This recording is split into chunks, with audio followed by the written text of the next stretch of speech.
मंडल में मेरे सहयोगी श्री जयवीर सिंह जी, उच्च शिक्षा के मंत्री श्री योगेंद्र उपाध्याय जी, मंत्रिमंडल के ही मेरे सहयोगी श्री नरेंद्र कश्यप जी, अजीत पाल जी, पूर्व मंत्री और लोकप्रिय विधायक श्री राम नरेश अग्निहोत्री जी,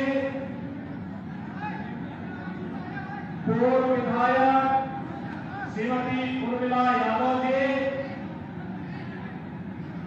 जिला पंचायत की पूर्व अध्यक्ष श्रीमती संध्या यादव जी, भारतीय जनता पार्टी के प्रदेश के उपाध्यक्ष श्री ब्रज बहादुर जी, जिला अध्यक्ष श्री राहुल चतुर्वेदी जी, पैक्सपेट के चेयरमैन श्री प्रेम सिंह साक्य जी,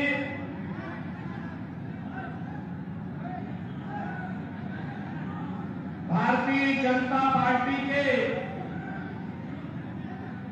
हमारे सभी अन्य पदाधिकारीगण, पूर्व विधायक श्री अशोक सिंह चौहान जी, पूर्व सांसद साक्य जी, आलोक गुप्ता जी, युवा मोर्चा के प्रदेश अध्यक्ष ब्रांशुदत्त द्विवेदी जी, विधान परिषद सदस्य आशीष यादव जी, जिला पंचायत अध्यक्ष मैनपुरी श्री गोविंद भदौरिया जी और भारतीय जनता पार्टी के लोकप्रिय प्रत्याशी श्री अभिजीत प्रताप यादव जी और भारी संख्या में आज के इस करहल विधानसभा क्षेत्र में परिवर्तन का वाहक बने हुए मेरे सभी उपस्थित बहनों और भाइयों, मैं सबसे पहले इस पावन धरा को जिसे मयंक ऋषि और जीवन ऋषि ने अपनी साधना से पवित्र किया, जिस पावन धरा से महाराज तेज सिंह ने वीरांगना झांसी की रानी लक्ष्मीबाई का सहयोग करने का संकल्प किया था। इस पावन धरा को कोटि कोटि नमन करते हुए आप सभी जनता जनार्दन का मैं हृदय से अभिनंदन करता हूं, स्वागत करता हूं। बहनों भाइयों, आज जब मैं आपके पास आया हूं तो मुझे कहने में कोई संकोच नहीं कि अवश्य समाजवादी पार्टी के वर्तमान नेतृत्व के कृत्यों से भले के लोगों को कष्ट हो रहा न हो रहा हो, लेकिन नेताजी श्री मुलायम सिंह जी को अवश्य कष्ट हो रहा होगा कि मेरे कैसे सपूत ने समाजवादी पार्टी को कांग्रेस की गिरवी रख करके पूरी पार्टी को ही सत्यानाश करने में उतारू हो गया है।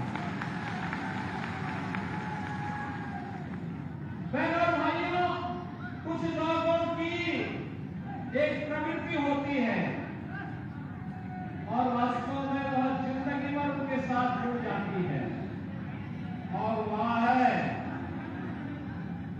कि बबुआ अभी बालिग नहीं हुआ है, इसीलिए कभी कभी ऐसा काम कर लेता है जिससे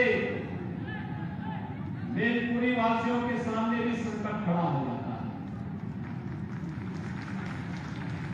आप सोचिए, नेताजी जीवन भर कांग्रेस का विरोध करते रहे। इमरजेंसी में नेताजी को कांग्रेस ने बंद किया था, उन्होंने अपना आदर्श डॉक्टर राम मनोहर लोहिया को बनाया था।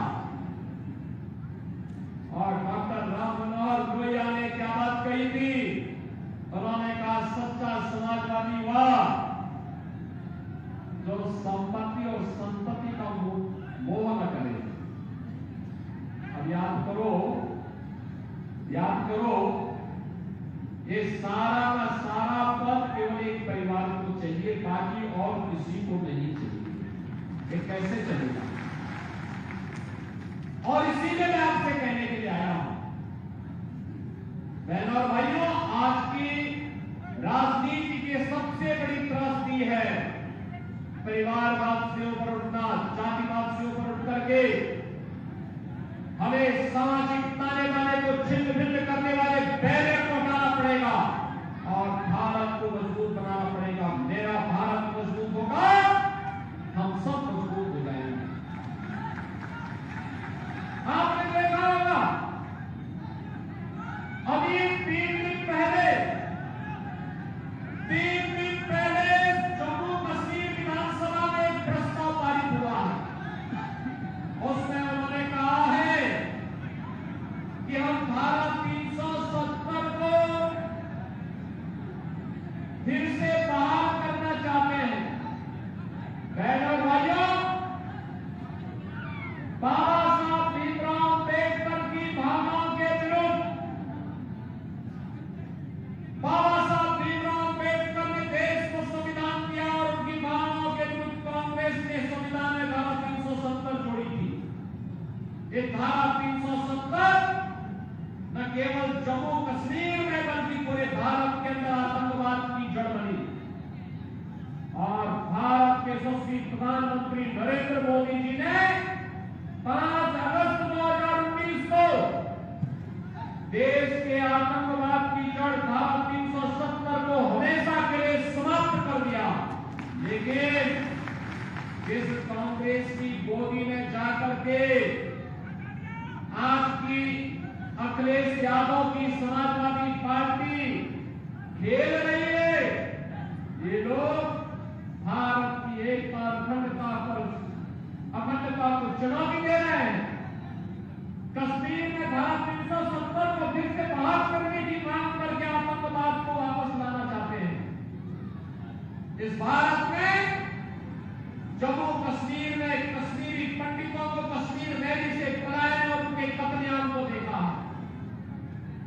मेघपुरी हो या इटावा, आगरा हो या एटा या अलीगढ़, आसपास के हर जनपद का हर नौजवान भारत की सेना में भर्ती होकर के भारत की सीमाओं की रक्षा करते हुए अपना बलिदान दिया है। और कांग्रेस को या समाजवादी पार्टी को किसने अधिकार दे दिया कि राष्ट्र की अखंडता के साथ लोग समझौता करें? और इसीलिए मैं कहता हूं, नेताजी हमेशा कांग्रेस का विरोध करते थे, कहते थे कि भाई जिंदगी भर धोखे से भी इसके साथ नहीं करना। लेकिन आज ये समाजवादी पार्टी नेताजी के मूल्यों और आदर्शों से पूरी तरह अपने आप को दूर कर दी है, अपने से दूर हट चुकी है। और बहनों और भाइयों, मैं इसीलिए आपसे कहने के लिए आया हूं, मैं पूछना चाहता हूं, एक तरफ अपने पिता और समाजवादी पार्टी के संस्थापक स्वर्गीय मुलायम सिंह जी की भावना के विरुद्ध समाजवादी पार्टी का आचरण, और दूसरी तरफ मैं उनसे पूछना चाहता हूं, समाजवादी पार्टी बताए, भारतीय जनता पार्टी ने तो अयोध्या के लिए कहा था कि रामलला हम आएंगे, मंदिर नहीं बनाएंगे, हमने करके दिखा दिया। क्या समाजवादी पार्टी सहमत है? तो बताएं। हम तो कहते हैं कृष्ण कन्हैया हम आएंगे, आपकी भावनाओं का सम्मान कराएंगे, जनभावना का मथुरा में सम्मान कराएंगे। क्या समाजवादी पार्टी इसमें सहमत है? वो बताएं तो। उनको वोट चाहिए, लेकिन कृष्ण कन्हैया का सम्मान नहीं चाहिए, वे इसके मौन है। बहनों और भाइयों, हमारे कृष्ण कन्हैया कब तक इंतजार करेंगे? और यही मैं कहने के लिए आया हूं, आज तो हमारी सरकार मथुरा, वृंदावन, बरसाना, गोकुल, बम्बे, इन सभी तीर्थों का विकास कर रही है। हजारों करोड़ की परियोजनाओं को वहां लागू कर रही है। विकास के बड़े बड़े कार्य हो रहे हैं। ऐसे लगता है फिर से 5000 वर्ष पूर्व के उस कालखंड में जा चुका है जब कृष्ण कन्हैया स्वयं वहां निवास करते थे। अभी मुझे पिछले कुछ दिनों द्वारिका में जाने का अवसर प्राप्त हुआ। द्वारिका के क्षेत्र का पुनरुद्धार और उसका सुंदरीकरण की योजना गुजरात की सरकार किस तत्परता के साथ प्रधानमंत्री मोदी जी के नेतृत्व में कर रही है। हमारे कृष्ण कन्हैया ने जन्म लिया मथुरा में, लालन पालन का नंद बाबा के घर गोकुल में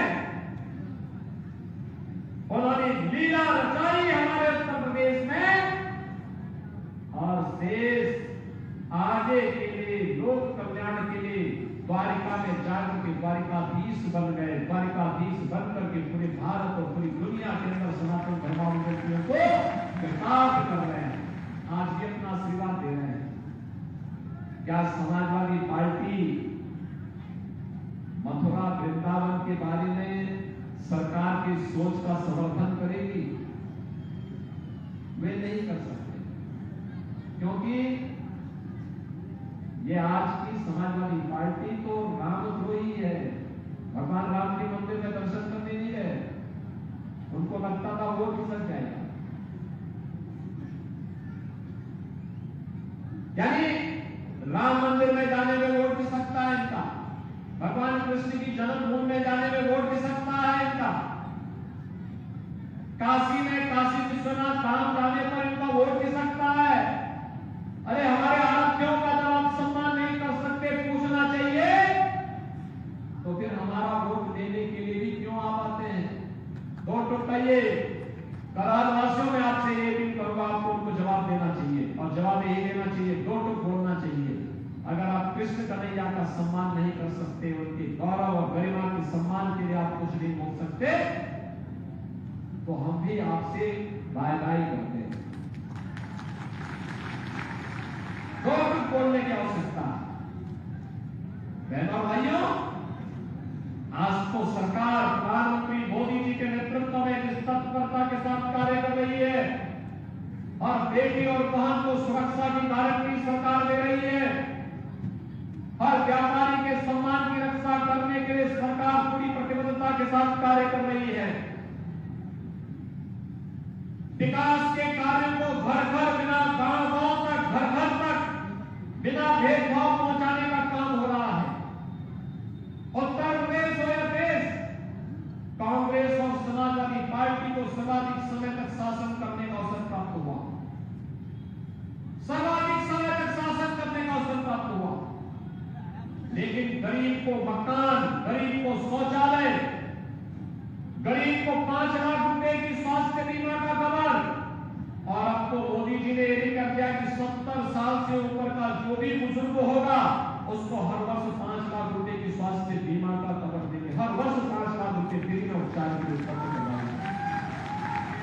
15 करोड़ लोगों को फ्री में राशन की सुविधा का लाभ, और हाईवे हो या रेलवे, बड़े बड़े कार्य जिस तर्ज पर आज आगे बढ़ रहे हैं, ये विकास की एक नई कहानी को कहता है। और बहनों भाइयों, उसी कहना कहानी को कहने के लिए आज मैं आपसे कहने के लिए आया हूं।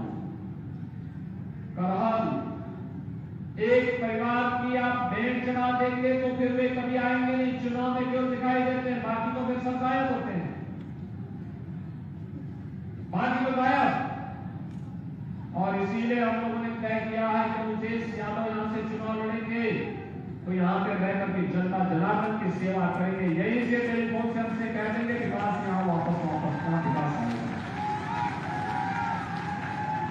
जितना विकास कहेंगे उतना विकास यहां आएगा, लेकिन इसके लिए अच्छे लोगों को चुनना पड़ेगा, जुझारू लोगों को चुनना पड़ेगा, आपके बीच रह करके कार्य करने वाले लोगों को चुन के भेजना पड़ेगा। और बहनों भाइयों, इसीलिए आपने आपके पास आए आपसे कहने के लिए, एक तरफ विकास कराने वाली भारतीय जनता पार्टी मोदी जी के नेतृत्व में, भारतीय जनता पार्टी है, निषाद पार्टी है, राजभर पार्टी है, अपना दल है, राष्ट्रीय लोक दल है, ये सभी का समर्थन श्री अनुजेश प्रताप यादव के साथ में। और दूसरी तरफ समाजवादी पार्टी। बहनों और भाइयों, अब तो मैंने सुना है कि लोकसभा चुनाव में जिन्होंने खटाखट की बात कही थी, ये खटाखट का क्या किसी को 1-1 लाख रुपया इन्होंने दिया है क्या? किसी को दिया है क्या? मैं पूरी बात से मुझे बताओ, क्या लोकसभा चुनाव के बाद किसी के खाते में पैसा आया क्या? तो इन्होंने झूठ क्यों बोला? इन्होंने झूठ क्यों बोला? ये कहते थे कि मोदी जी अगर आएंगे तो संविधान बदल देंगे। क्या मोदी जी तो फिर से तीसरी बार प्रधानमंत्री बन भी चुके हैं और बनने के बाद 6 महीने का कार्यकाल उनका पूरा हो गया। क्या संविधान बदला गया? क्या आरक्षण समाप्त हुआ? क्या? अरे मोदी जी पहले प्रधानमंत्री हैं जिन्होंने बाबा साहब भीमराव अम्बेडकर के पंचतीर्थों को निर्माण करके बाबा साहब भीमराव अम्बेडकर को सम्मान दिया। मोदी जी पहले प्रधानमंत्री हैं जिन्होंने भारत के संविधान को सिर में रख करके नई संसद में स्थापित करवाया और 26 नवंबर की तिथि को भारत के संविधान दिवस की तिथि के रूप में मनाया। मोदी जी पहले प्रधानमंत्री हैं जिन्होंने जाति के नाम पर नहीं, मत और मजहब के आधार पर नहीं, गांव के लिए, गरीब के लिए, किसान के लिए, नौजवान के लिए, महिलाओं के लिए, समाज के प्रत्येक तबके के लिए उन्होंने कार्य किया। 4 करोड़ गरीबों को देश के अंदर मकान मिले, 10 करोड़ गरीबों के घर में शौचालय बने हैं और 10 करोड़ गरीबों के घर में उज्ज्वला योजना के कनेक्शन भी पहुंचे हैं। उत्तर प्रदेश में तो दीपावली और होली पर फ्री में एक घड़ा सिलेंडर दे रहे हैं लोगों को। 12 करोड़ अन्नदाता किसान के पास प्रधानमंत्री किसान सम्मान निधि का लाभ पहुंच रहा है। 50 करोड़ लोग आयुष्मान भारत की सुविधा से पूरे देश के अंदर लाभान्वित हो रहे हैं और बहनों और भाइयों 80 करोड़ लोग पूरे देश के अंदर, जिसमें 15 करोड़ यूपी के हैं, पिछले 4.5-5 वर्ष से फ्री में राशन की सुविधा का लाभ हर माह प्राप्त कर रहे हैं। क्या ये ऐसा पहले कभी हुआ है क्या? ऐसा कभी हुआ है क्या? आज तो कोई भी माफिया किसी गरीब की संपत्ति पर, किसी व्यापारी के प्रतिष्ठान पर कब्जा नहीं कर सकता, किसी बेटी और बहन की इज्जत के साथ खिलवाड़ नहीं कर सकता। अगर करेगा तो उसे मालूम है कि अगले चौराहे पर यमराज उसको उससे पहले उठा करके लेके चला जाएगा। भारतीय जनता पार्टी सुरक्षा की गारंटी है, भारतीय जनता पार्टी विकास की गारंटी है, भारतीय जनता पार्टी लोक कल्याण की गारंटी है और भारतीय जनता पार्टी विरासत की भी गारंटी है। विकास और विरासत का समन्वय कैसे होना चाहिए, सुरक्षा, समृद्धि और सुशासन कैसे होना चाहिए, यह देखना है तो भारतीय जनता पार्टी उसकी गारंटी के रूप में आपके पास है। और इसीलिए मैं कहता हूं, परिवारवाद से ऊपर उठिए, बढ़िए बात पटेल जी को एक रहेंगे, नेक रहेंगे, सेफ रहेंगे। पटेल थे तो पटेल थे, इतिहास गवाह है। पटेल थे तो पटेल थे। अब एक रहेंगे तो नेक रहेंगे। उस एकता के लिए मैं आपके पास आया हूं। कल आर पार का निर्णय ले लीजिए, भारतीय जनता पार्टी की झोली को भर दीजिए और बाकी विरासत और विकास की गौरव की कहानी अनुजेश यादव आपके करहर में दोहराने का काम करेंगे, बेहतरीन तरीके से करके दिखाएंगे।